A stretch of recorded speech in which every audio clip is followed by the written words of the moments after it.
मेरा थोड़ा समय खराब चल रहा हो भाई, दिमाग काम ना कर रहा हो। जब हनी सिंह पे टाइम वैसा आया हो तो हनी सिंह 10 सालों को फ्लॉप हो गो। आज की डेट में पहले नंबर पे चल रहा हनी सिंह दोबारा, क्योंकि उसकी फेस वैल्यू ही। अरे शेर की घमंड वाली कोई बात ना, फेस वैल्यू है। जब चाहो जब दोबारा ट्रेंड खड़ो कर देगा। थोड़ा समय खराब चल रहा हो भैया, मैं कुछ कह ना सकता, नहीं समझ जाओ बात। एक सिर्फ 24 साल का लड़का, वो भी सीएसके की टीम के सामने सारे बॉलर्स को तहस नहस कर रहा है। पूरे सीएसके की टीम को तो उधेड़ के रख दिया। सीएसके की बॉलिंग लाइनअप को ऐसा लग रहा था कि कोई चारा ही नहीं है इस बच्चे के सामने।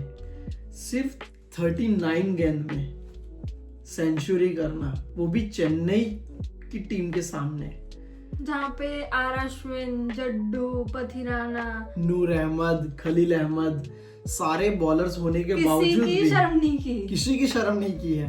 अश्विन को तो ऐसा लग रहा था कि ग्राउंड के हर कोने में मारा गया है, पर वो आज 39 गेंद में जो सेंचुरी हुई, आईपीएल के इतिहास की टॉप 5 में एंट्री ले ली है प्रियांश आर्या ने। पंजाब की ओर से खेलते हुए प्रियांश आर्या ने अकेले दम पर इस मैच को सीएसके के हाथ से छीन लिया। हाँ, वरना जिस हिसाब से पावर प्ले में उनके विकेट्स गिरे थे, ऐसा लग रहा था कि 150, 180 तक मुश्किल से पहुंचेगी पंजाब, पर उसने सिंगल हैंडेडली मैच छीन लिया सीएसके से। जहां पर पंजाब का टोटल 181 हुआ होगा, वहां पर पंजाब को अब हो गया होगा कि अब जीत की सिक्योरिटी है। हाँ। 180 प्लस सीएसके स्कोर चेज नहीं करेगी। पर आज सीएसके ने अपने आप को हराया। पंजाब को भले ही नहीं हरा पाए, पर आज वो अपने आप से जीती है कि हाँ, हमने 180 प्लस किए हैं। 200 प्लस 200। सीएसके की बॉलिंग देखकर मुझे लग रहा है कि कहीं ना कहीं पर बहुत सारे चेंजेस करने की जरूरत है। आर अश्विन मुझे लगता है कि T20 में अब थोड़े से फिट नहीं हो रहे हैं, बट पंजाब की बात करें 85 फॉर 5 हो चुके थे। 85 रन पर 5 विकेट गिरने के बाद अगर आपकी टीम 220 तक पहुंचने का दमखम रखती है तो बहुत जोरदार बैटिंग लाइनअप है आपकी।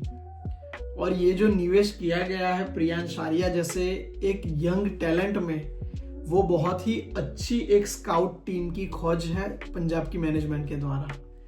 सिर्फ 24 साल का लड़का 39 गेंद में सेंचुरी, ऐसा लग रहा है कि इस बैटिंग लाइनअप के लिए उसके अलावा और कुछ ज्यादा बोलने के लिए है नहीं। वहां पर शशांक सिंह, जब 5 विकेट गिर गए थे तब शशांक सिंह ने ज्वाइन किया, और शशांक सिंह जो पिछले साल एक ब्लंडर के मुताबिक ऑक्शन में बाय हो गए थे प्रीति जिंटा के द्वारा, वो इस बार भी उन्होंने दिखाया कि हाँ, वो अभी भी वो बैटिंग पोटेंशियल कैरी करते हैं और अपना हाफ सेंचुरी किया।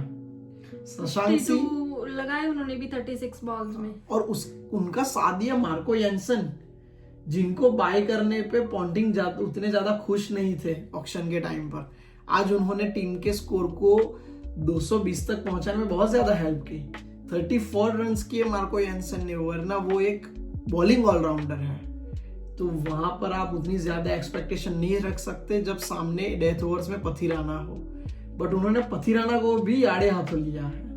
आज तो कोई बॉलर की कोई सुताई हुई है जो ऐसा लग नहीं रहा था कि सीएसके के बॉलर्स के पास कोई ऑप्शन है। और इवन सबसे ज्यादा मुझे लगा कि कप्तान ऋतुराज गायकवाड़ अभी के तक आईपीएल में कुछ खास जलवा बिखेर नहीं पाए, भले ही वो बैट से हो या फिर अपनी कप्तानी से हो, बहुत फीके नजर आ रही है। पूरी सीएसके की पूरी टीम ही बहुत फीकी नजर आ रही है। अभी तक कुछ खास जिसके लिए सीएसके जानी जाती है, राइट, वो कोई जलवा उन्होंने नहीं दिखाया है। वो एज अ कप्तान मुझे समझ नहीं आया कि 4 ओवर आपने जो इतने एक्सपेंसिव हो रहे थे अश्विन उनके खत्म हो रहे हैं, और जड्डू जो इतनी अच्छी कर रहे हैं, एटलीस्ट अगर 1 ओवर जड्डू को मिल जाता तो क्या पता शायद सीएसके जीत जाती रहे। हाँ, क्योंकि जड्डू ने 3 ओवर में सिर्फ 18 रन दिए थे, वहां पर अश्विन के 4 ओवर में 48 रन है।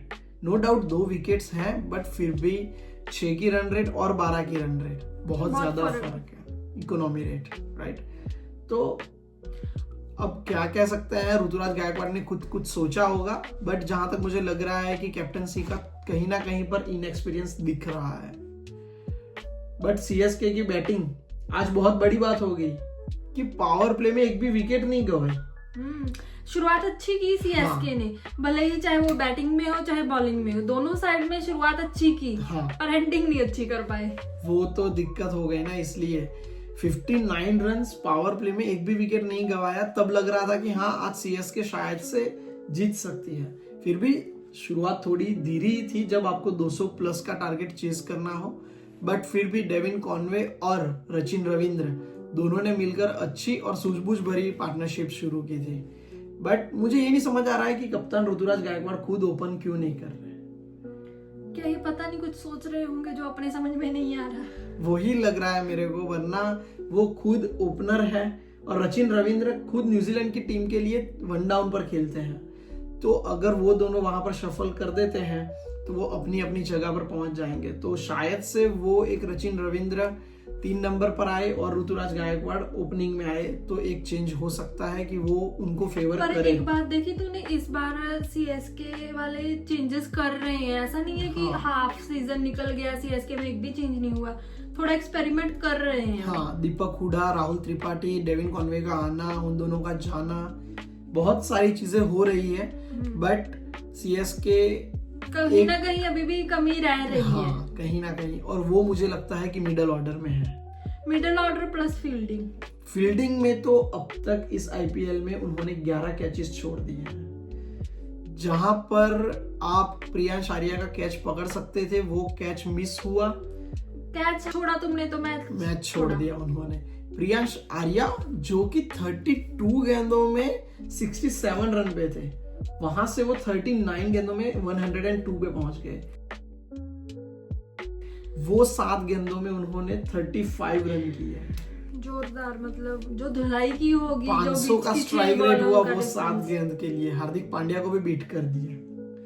बट 220 चेस करते हुए जब ऋतुराज गायकवाड़ आज फेल हुए तो उसके बाद आए शिवम दुबे और डेविन कॉनवे ने मिलकर एक अच्छी पार्टनरशिप की, और वहां पर लग रहा था कि हाँ अगर शिवम दुबे टिक गए तो शायद से सीएसके के लिए मैच बन सकता है। सामने से कॉनवे खेल रहे थे बट उतनी तेजी से नहीं खेल रहे थे जितनी टीम को रिक्वायर्ड थी।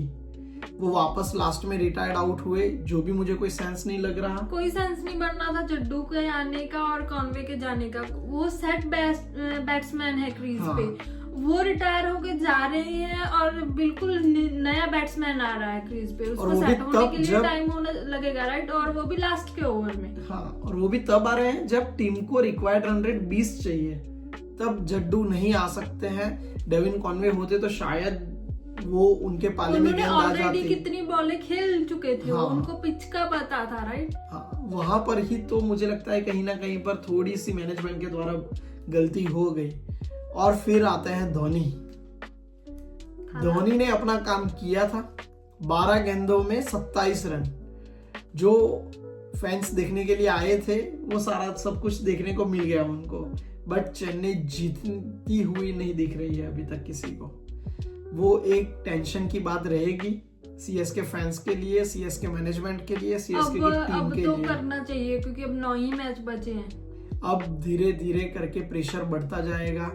जहां तक बात करें हैदराबाद, जो कि रनर्स अप थी पिछले सीजन की, मुंबई और सीएसके, ये 3 टीम, मुंबई और सीएसके के लिए कोई इंट्रोडक्शन की जरूरत नहीं है आईपीएल की हिस्ट्री को देखकर। तो ये 3 टीम 5 में से 4 मैच हार चुकी है। 2025 की आईपीएल बहुत ही ज्यादा अनप्रिडिक्टेबल हो चुकी है अब तक, जहां पर table toppers Delhi, RCB, Punjab और लखनऊ या जीटी अभी वो चल रहे हैं। बट कुछ कह नहीं सकते आगे क्या होगा, बट अभी तक तो ये आईपीएल बहुत ज्यादा अनप्रेडिक्टेबल रही है। सीएसके 201 ही कर पाए 20 ओवर में, पर आज सीएसके की बैटिंग में थोड़ा सुधार दिखा एज कम्पेयर टू लास्ट के जो 3 मैचेस थे। हाँ, आज थोड़ा सा इंटेंट दिखा कि हाँ 200 प्लस का स्कोर चेस कर सकते हैं हम लोग, और उसके पीछे गए। वरना अभी तक तो जो 180 प्लस हो रहा था उसमें तो इंटेंट ही नहीं था, टू बी ऑनेस्ट। हाँ, इंटेंट ही नहीं था, और जहां पर लग भी नहीं रहा था कि हाँ सीएसके ये मैच जीतने के लिए खेल रही है। बट अगली मैच में होप करते हैं कि सीएसके और बेटर परफॉर्मेंस करे और पॉइंट टेबल पर थोड़ी ऊपर जाए। हाँ, ये सीएसके अच्छी नहीं लगती सेकंड लास्ट पे। सीएसके ऑलवेज टॉप 2 में ही अच्छी लगती है।